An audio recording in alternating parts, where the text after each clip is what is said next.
Bonjour, dans cette vidéo, on va voir pourquoi est-ce que les marchés, notamment américains, et les marchés mondiaux vont commencer à s'effondrer à partir de l'année prochaine, sans doute à partir de novembre de cette année à peu près. Là, on voit quelque chose qui est symptomatique, hein, quand un prix monte mais que le volume descend, généralement c'est pas bon signe. Euh, on peut voir ça dans toute l'histoire du marché, ça a toujours été pareil. Donc c'est une divergence qui est assez intéressante à noter. Et on peut aussi voir que on a actuellement une exponentielle qui en fait va même dater d'encore plus loin. En fait, à mon avis, c'est l'exponentielle qui vient du cycle carrément plus bas. Donc, on voit qu'à chaque cycle, on a une exponentielle comme ça. Et au bout, à la fin, on a un événement perturbateur. Donc, à cet endroit-là, c'était dans les années 2000. On a crashé de 50%. Ensuite, en 2008, on a eu le crash 2008 qui n'était pas lié au graphique lui-même, hein. Mais on voit qu'à chaque fois qu'on a une exponentielle sur les marchés, on a tendance à avoir une énorme correction. Donc là, ce à quoi on peut s'attendre, c'est voir de l'indécision. Au moins, je dirais, on a une période similaire à celle-ci, disons. Donc ça nous donnerait vers novembre. Donc en fait, le scénario à privilégier, ce serait sans doute ça. Venir chercher un double top.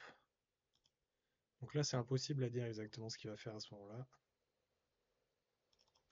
Mais en fait, il va sans doute venir chercher ici ou prendre de la liquidité, peu importe, créer une sorte de double top. Ou alors, si on doit vraiment encore piéger les gens, on va aller chercher un peu plus haut.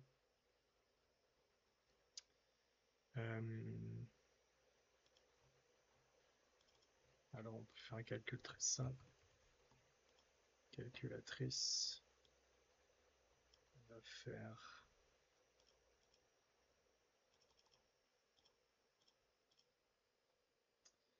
Ok. Peut-être aller jusqu'à 7500. 6250, il a trouvé, vous voyez.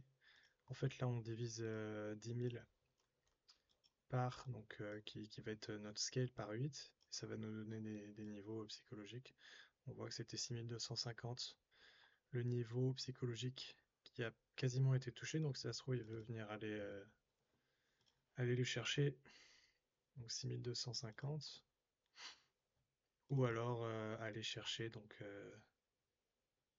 on a dit que je dise pas de bêtises, hein. Euh,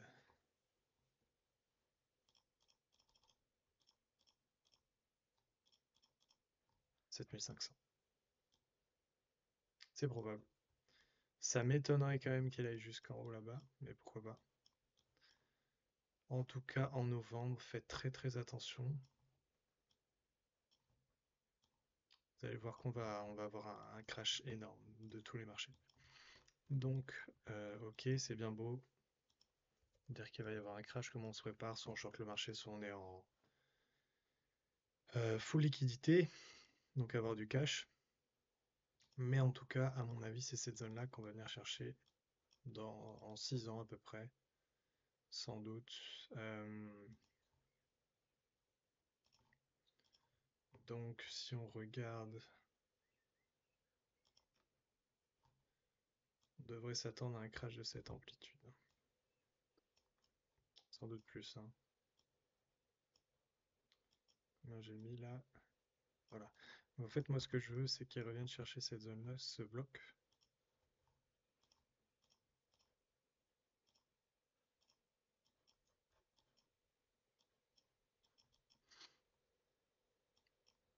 Et vous allez voir que ça s'est déjà produit dans le passé. Si on va chercher les données en 1929,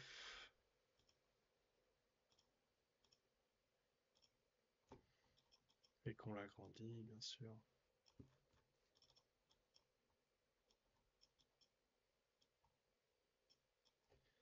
Alors, la question c'est est-ce que c'est cette parabole-là, la dernière, qui est en train de cycler? Vous voyez qu'il a fait exactement la même chose, hein. toujours parabole fib. Et donc il viendrait là à peu près exactement dans ma prédiction quoi. Peut-être prendre ce lot-là. En fait, peut-être aller chercher les bougies qui ont le plus de volume ici. À voir. Donc on verra des signaux d'achat à ce moment-là, hein, mais pour le moment ce qu'on prévoit c'est ça. Donc faites très très attention, hein. Le marché va s'effondrer avec tout ce qui en découle, là, vu que tout le monde est en levier à fond, là. Après, à vous de faire vos recherches par rapport à l'économie, comment vous protéger, etc. Maintenant, par exemple, on peut aller voir des stocks comme Amazon. Il a déjà fait une belle correction Amazon, hein. Mais on voit qu'il y a un volume qui décroît, plus ou moins, pas vraiment. Bon, c'est parce qu'il y a eu cette mèche ici là d'achat, hein, mais sinon c'était un volume décroissant dans la montée. On voit une sorte de parabole aussi. Si on va voir Home Depot, on va voir hein, l'exponentielle, elle est là. Le Home Depot, il va sans doute venir chercher donc un autre top. Il a l'air de vouloir venir donner une structure comme ça, très très lourde, type Wyckoff quoi, hein. BC, AR, ST, on fait semblant, et STB, UT, je crois que c'est UA, UT, hein, sur Wyckoff. Bon, c'est une distribution. On va voir sans doute une distribution. Ici, on voit que le volume diminue amplement. Si on va voir les entreprises du Dow Jones,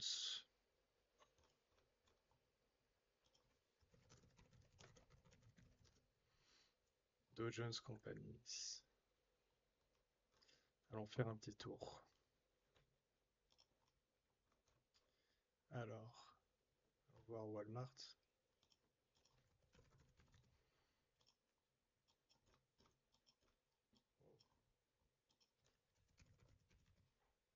C'est pas la bonne charte. Walmart, pareil, ça va être monumental le crash, hein. Volume qui descend, donc le prix monte, une énorme exponentielle. Quand on a une exponentielle, vous voyez, on a toujours des corrections significatives, hein. Là, c'est du 40%, etc. Donc, que ce soit un petit crash de 40% ou un crash de 90%, quoi qu'il en soit, le crash est là, hein. Là, on a le premier signe. Après, on pourra aller surveiller le volume, etc., hein. Coca, ça s'est très bien tenu. Allons voir ce que Coca est en train de faire.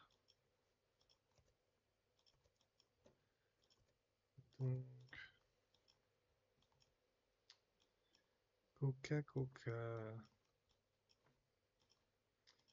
Volume quand même assez soutenu, hein, mais ça c'est bon. C'est comme je disais, c'est des entreprises tellement solides. On voit ce qui s'est passé à la dernière parabole, hein. Crash monumental. Qu'est-ce qui se passait? Le volume descendait et on voit que le volume est descendu pendant le crash. Donc c'était bon signe en fait. Euh, C'était bon signe quoi, parce que si on regarde des stocks comme Baba, on va aller en daily.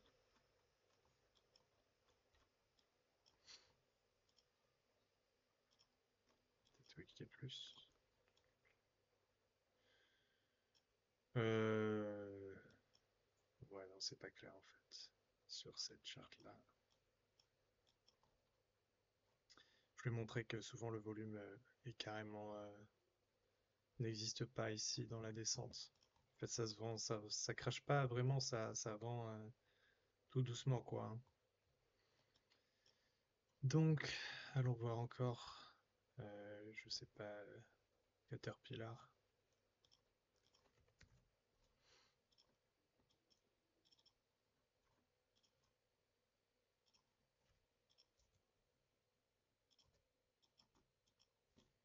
Voilà, belle parabole, volume qui descend, toujours pareil. Donc des observations très simples, hein. Mais c'est pour vous dire qu'on arrive au sommet. Donc, même si le marché décide de reprendre, il va au moins transitionner, quoi. Donc, vous aurez le temps de voir venir. Donc, dans le doute, on vend, on prend nos profits. Déjà, si vous avez attendu que ce soit moi qui vous prévienne pour prendre vos profits, c'est peut-être que déjà vous devriez plus vous former avant d'investir. Parce que ce que je vous montre là, c'est des observations très simples. Après, on peut aller en plus dans les détails en termes temporels, des analyses temporelles, des analyses de volume, des analyses de plein d'indicateurs différents.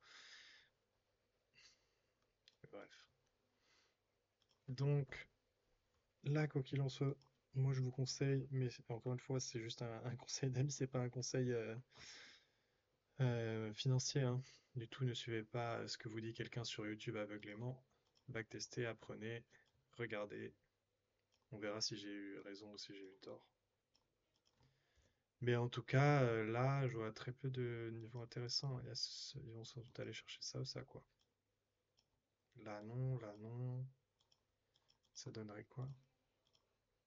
Moins 85%, oui, c'est très bien. Moins 85% sur ce bloc monthly, qui est un bloc clé qui n'a pas été testé. Tous les autres blocs ont été testés. Il n'y a que celui-là qui n'est pas vraiment clé, mais bon, qui pourrait jouer quand même. On va quand même le noter, hein.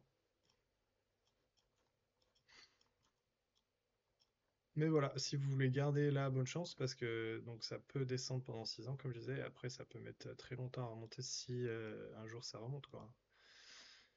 Euh, Qu'est-ce qu'on avait? J'essaie de retrouver des charts de la bulle internet qui se sont effondrés, qui se sont jamais relevés. Nokia, je crois, non? Non, c'est pas Nokia. Que... Hmm. Bon, quoi qu'il en soit, on n'a pas besoin d'aller regarder ça. On va regarder une dernière chart. Goldman Sachs.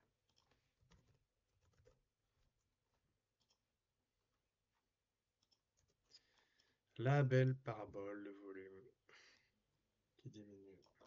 Goldman Sachs. Ce niveau-là est très intéressant. Mais bon, vu qu'il y a un double lot là, peut-être que ce sera juste un rebond ici. Allez voir en weekly s'il ne veut pas plutôt chercher à l'intérieur du bloc.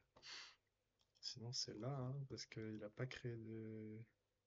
Il est venu le checker là, mais à mon avis, ça aurait du sens. Voilà, rendez-vous à entre 200 et 50 dollars sur Goldman Sachs, quoi. Est-ce que vous avez envie d'acheter là, franchement?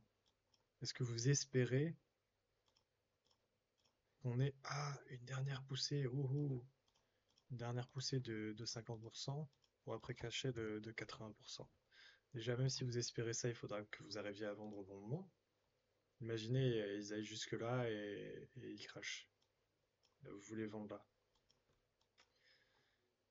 Donc voilà, quoi qu'il en soit, c'était une petite vidéo pour vous avertir de ce qui va se passer.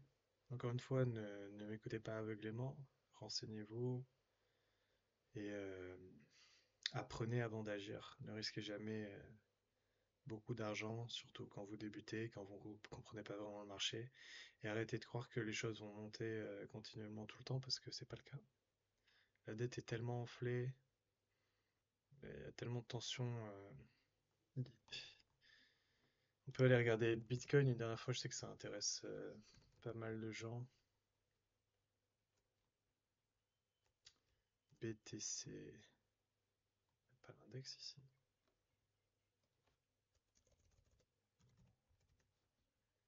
BTC USD Index. Vous voyez la belle parabole? Qu'est-ce qui se passe à chaque fois qu'on a une parabole? Crash de 80%. Parabole. Crash de 80%. Parabole. Crash de 80%. Donc vous aurez un achat ici sur Bitcoin, pareil, par là, vers les 20 000 dollars. Sans doute, peut-être plus bas, hein, parce que Bitcoin c'est un peu le Nasdaq en levier. Voilà, j'espère que cette vidéo vous aura aidé